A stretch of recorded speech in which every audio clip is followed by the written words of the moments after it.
8 ঘন্টা ব্যবধানে ব্রাহ্মণবাড়িয়ায় একই স্থানে দুটি ট্রেনের লাইনচ্যুতি হয়েছে।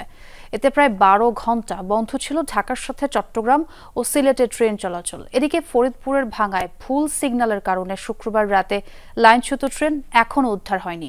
বাছাইকৃত লাল সরিষার দানা থেকে তৈরি হয় প্রাণ সরিষার তেল, আসল ঝাঁঝে আসল স্বাদে। লাইনচ্যুত ট্রেন উদ্ধারের ঘণ্টাও পেরোয়নি, মেরামতকারীদের সামনেই ঘটল অপর একটি ট্রেনের লাইনচ্যুতি।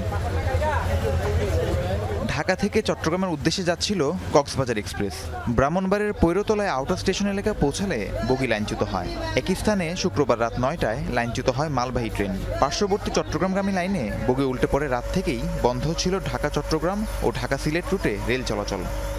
সারা রাত এই ট্রেনে বসে কিনছে। গরমের মধ্যে যে সমস্যা, সবারই সমস্যা হচ্ছে। এখানে একটা পড়ে গেছে কন্টেইনার, ওখানে আমরা রাতে দূরে আসছে, খবর পাই, কাজ করছি সারা রাত্র, ওইটা উদ্ধার করে লাইন ফিট দিচ্ছি। এখন ভোরবেলাতে আবার এই গাড়িটা আবার পড়ে গেছে। 2 মাস আগে এমনটা হয়েছে, আসলে এটা খতিয়ে দেখা দরকার যে ওনাকে কিন্তু ঘটনাকে কি জন্য ঘটতেছে ভালো করে সংস্কার করা দরকার।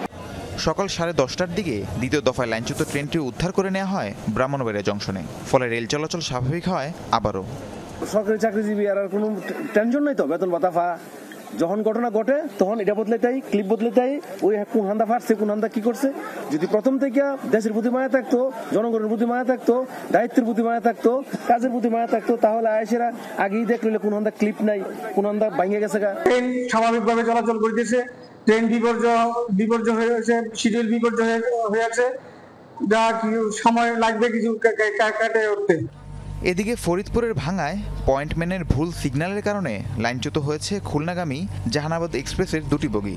রাত 9টায় ভাঙ্গা জংশনের কিছু দূরে ট্রেনের ইঞ্জিন ও একটি বগি লাইনচ্যুত হয়। বন্ধ হয়ে পড়ে পদ্মা সেতু হয়ে দক্ষিণাঞ্চলের রেল চলাচল। লাইনম্যানের কারণে সে ভুল সিগন্যাল দিছে, অন্য রুটে চলে গেছে রেল। অল্পের জন্য আল্লাহ পাক আমাদের হেফাজত করছে। খুলনা থেকে 2টা রিলিফ ট্রেন আসছে, আমাদের পয়েন্ট করা সেট হয়েছে, গাড়ি ঢুকে অল্প সময়ের মধ্যেই উদ্ধার কার্য শেষ হয়ে যাবে। এই ঘটনায় লাইনম্যানকে বরখাস্তের পাশাপাশি 3 সদস্যের তদন্ত কমিটি গঠন করা হয়েছে।